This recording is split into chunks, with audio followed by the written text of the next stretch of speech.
Hello everyone, welcome to our channel उड़ान सपनों की। आज हम करने जा रहे हैं क्लास 9th की गणित की वर्कशीट नंबर 9, जो कि आपकी डेट 26 जुलाई की है। चलिए स्टार्ट करते हैं। निम्न में से कौन सी आकृतियाँ बहुभुज है, कारण सहित बताइए। तो चलिए क्या है, केवल रेखाखंडों से बना सरल बंद वक्र बहुभुज कहलाता है। रेखाखंड मतलब लाइन के जो टुकड़े होते हैं उनसे कोई भी आकृति जो बंद हो वो आपकी क्या कहलाएगी, बहुभुज कहलाएगी।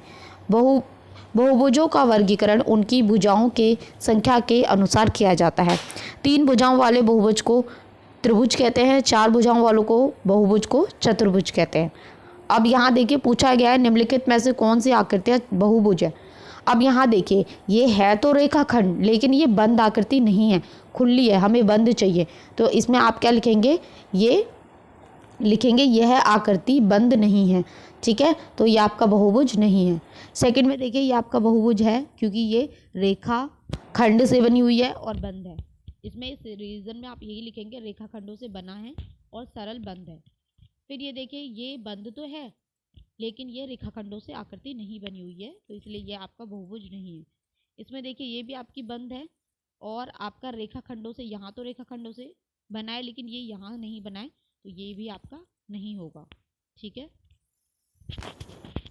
फिर देखिए भुजाओं की लंबाइयों व कोणों के प्रकार के आधार पर त्रिभुज का वर्गीकरण निम्न प्रकार होता है।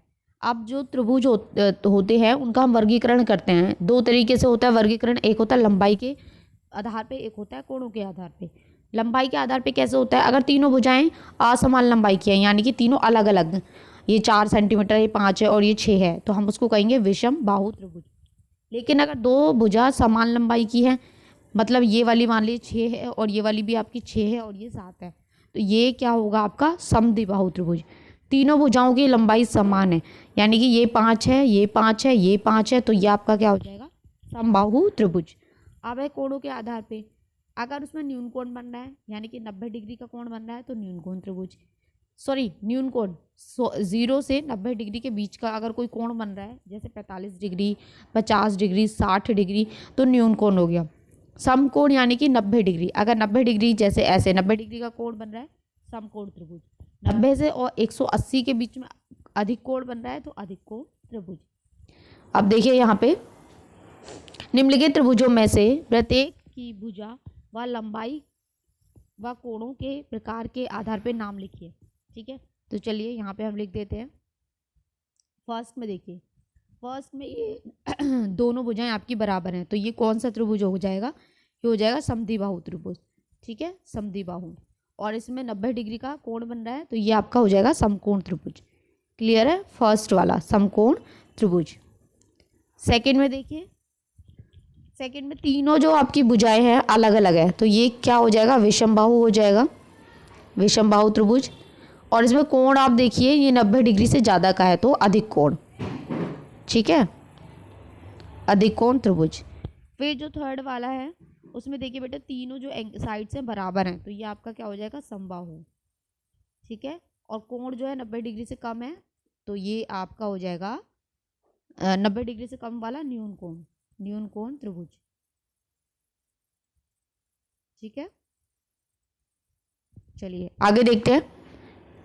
त्रिभुजों को उनके गुणों के आधार पर वर्गीकृत किया जा सकता है। अब और गुण भी होते हैं जिनके आधार पे हम उन्हें वर्गीकृत कर सकते हैं। कैसे, सबसे पहले चतुर्भुज के गुण देख लेते हैं। ये सब चतुर्भुज के प्रकार है, समलंब, समानांतर चतुर्भुज, आयत, समचतुर्भुज और वर्ग। ये सब आपके क्या है, चतुर्भुज के प्रकार है। ठीक है, तो जो समलंब होता है, भुजाओं का एक युग्म समानांतर होता है, यानी कि ऐसे समानांतर होता है। आमने सामने वाली भुजा जो होती है समानांतर होती है, बराबर नहीं होती, समानांतर होती है। समांतर चतुर्भुज में क्या होता है, सम्मुख भुजाएं समानांतर और बराबर होंगे, यानी कि ये 5 सेंटीमीटर है तो ये भी 5 होगा, आमने सामने वाली भुजाएं। ठीक है, और सम्मुख कोण जो होते हैं वो भी बराबर होते हैं, आमने सामने वाले कोण जो होते हैं वो भी बराबर होते हैं। विकर्ण एक दूसरे को समद्विभाजित करते हैं, यानी कि ऐसे काटते हैं। ठीक है, फिर है आयत। आयत क्या है भाई, आयत आपको पता ही है, समानांतर चतुर्भुज के सभी गुण होते हैं। इसमें जो गुण है ना, यानी कि 90 डिग्री का कोण बनेगा, इसके विकर्ण बराबर होंगे, आमने सामने वाली भुजा बराबर होंगी, तो ये सब इसमें आ जाते हैं। फिर है आपका समचतुर्भुज। समचतुर्भुज में क्या होता है, समानांतर चतुर्भुज के सभी गुण होते हैं। ये वाले गुण सारे होते हैं, मतलब आमने सामने वाली भुजाएं बराबर होंगी, समानांतर होंगी, सामने वाले कोण बराबर होंगे और विकर्ण एक दूसरे को समद्विभाजित करेंगे। सभी भुजाएं बराबर होती हैं और विकर्ण परस्पर लंब होते हैं। लंब मतलब जब वो काटते हैं तो 90 डिग्री का कोण बनाते हैं, ठीक है। मतलब लंब का मतलब उसको बीच में से काटते हैं। फिर है वर्ग। वर्ग में क्या क्या आता है, समानांतर चतुर्भुज, आयत और समचतुर्भुज के सभी गुण होते हैं। तो देखिए वर्ग में तो बहुत सारी चीज़ें होती हैं, इसके भी गुण होते हैं, इसके भी गुण होते हैं और इसके भी, सबके गुण उसमें होते हैं वर्ग में। कैसे, आमने सामने वाली भुजाएं बराबर होती हैं, विकर्ण परस्पर लंब होते हैं, सारी भुजाएं बराबर होती है, कोण भी बराबर होते हैं। अब देखिए क्वेश्चन, एक आपको बताना है सत्य है या असत्य है। एक आयत का प्रत्येक कोण समकोण होता है। तो भाई आयत का प्रत्येक कोण जो होता है वो आपका समकोण ही होता है। तो ये आपका देखिए यहाँ लिखा है प्रत्येक कोण समकोण होता है, तो ये कथन आपका क्या हो जाएगा, सत्य है। फिर है सभी आयत वर्ग होते हैं। अब देखिए आयत जो हैं, सभी आयत वर्ग होते हैं। अब आप देखिए ये जो आयत है, आयत में तो आमने सामने वाली लंबाई बराबर होती है, ठीक है, ये छोटी हो सकती है। और वर्ग में क्या होता है, चारों साइड्स बराबर होती है, तो ये आपका गलत है, नहीं हो सकते। फिर है थर्ड, एक वर्ग के विकर्ण परस्पर लंब होते हैं। यस, लंब होते हैं, ठीक है।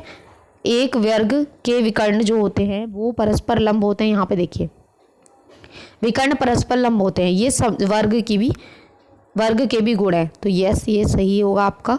फिर है एक समानांतर चतुर्भुज की सभी भुजाएं बराबर होती हैं।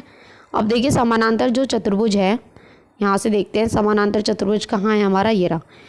इसके सम्मुख भुजाएं समानांतर व बराबर होती हैं। तो ये आपका क्या हो जाएगा, इसमें सम्मुख है, आमने सामने वाली, सारी भुजाएं नहीं बोला, तो ये आपका गलत है, सारी भुजाएं नहीं, सिर्फ आमने सामने वाली।